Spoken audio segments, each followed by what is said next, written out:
29 ডিচেম্বৰ তাৰিখে ভাৰতৰ গৃহমন্ত্ৰী ডাঙৰীয়া বৰদোৱালৈ আহিব আৰু আমাৰ যেটো মহাপুৰুষ জন্মস্থান সাংস্কৃতিক প্ৰকল্প আমি নিৰ্মাণ কৰিছোঁ তাৰ শুভ উদ্বোধন কৰিব আৰু তাৰ পিছত সিদিনাখনে তেওঁ গধূলি গুৱাহাটীত আৰু কেইবাটাও অনুষ্ঠানত যোগদান কৰিব সকলোৰে লগত আলোচনা কৰিলোঁ যাতে মিটিংখন আমি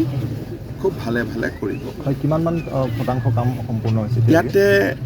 90% কমপ্লিট হৈছে 10% অলপমান যেতিয়ালৈকে আমাৰ মিটিংখন হৈ যাওক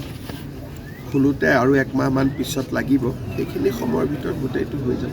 বাংলাদেশত হিন্দুসকল আতিথ্য কৰা কথা আপুনি প্ৰায় কৈ থাকে কিন্তু এতিয়া প্ৰমাণ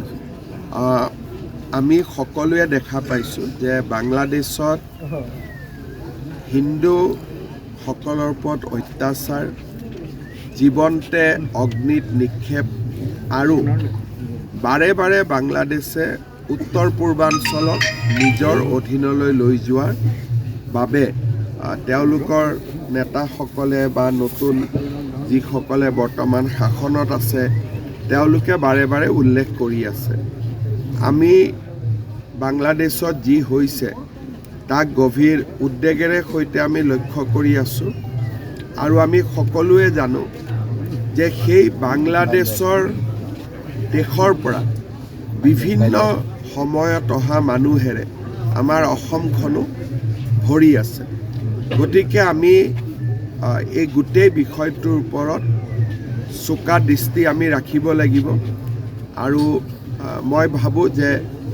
আমি অলপ সচেতন হৈও থাকিব লাগিব গৌৰৱ গগৈ ইতিমধ্যে কৈছে SIT সন্দৰ্ভত যে আই ডোন্ট এফ্ৰেড আৰু হিমন্ত বিশ্ব শৰ্মাই এফ্ৰেড যেতিয়া মানুহে প্ৰেছত কয় যে আই ডোন্ট এফ্ৰেড তাৰমানে তেওঁ বেছিকৈ এফ্ৰেড কৰি আছে নহ'লে প্ৰেছত কোনোবাই ক'ব নেকি হয় নহয় যদি এফ্ৰেড কৰা নাই মনে মনে থাকিলে হ'ল আৰু লগতে কৈছে যে হিমন্ত বিশ্ব শৰ্মাই হাজাৰটা ফাঁকি দিব পাৰে হিমন্ত বিশ্ব শৰ্মাই কি কৰে কি নকৰে অসমৰ মানুহে তাক জানে আপুনি যে মোক এই প্ৰশ্নটো সুধিলে ক'ত সুধিছে বৰদোৱা থানত থিয় হৈ ইয়াত ফাঁকি আছে নেকি তাৰমানে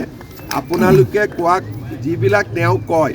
মোক সুধিবই নালাগে আপোনালোকে নিজে কৈ দিব পাৰে যে হিমন্ত বিশ্ব শৰ্মাই নিজৰ ৰাজনৈতিক জীৱনত এটাও ফাঁকি দিয়া নাই তাৰ উদাহৰণ এইটো বৰদোৱা প্ৰকল্প আজি আপুনি এটা কেমেৰালৈ এটা বাইট কৰিয়ে দিব পাৰে আৰু তেওঁ কোৱা কথাটোৰ যদি ভিউ 1000 হৈছিলে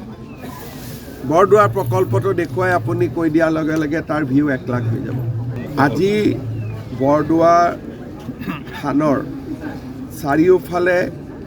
আমাৰ বেদখল আছিল বেদখল উচ্ছেদ হৈছে আৰু কিছু কৰিবলগীয়া কাম বাকী আছে আৰু আমি পৰ্যায়ক্ৰমে কৰি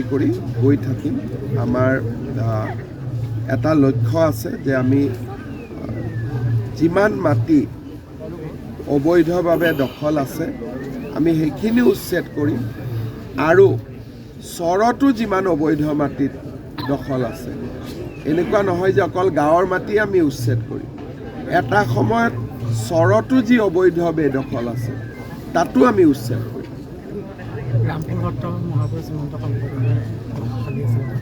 মই যিমান দূৰ পাৰোঁ কৰি আছোঁ আৰু আপোনালোকৰ বিশেষ যদি কিবা অনুৰোধ থাকে যে ইয়াতো কৰিব লাগে পিছে ক'লে হ'ল পিছে কৰি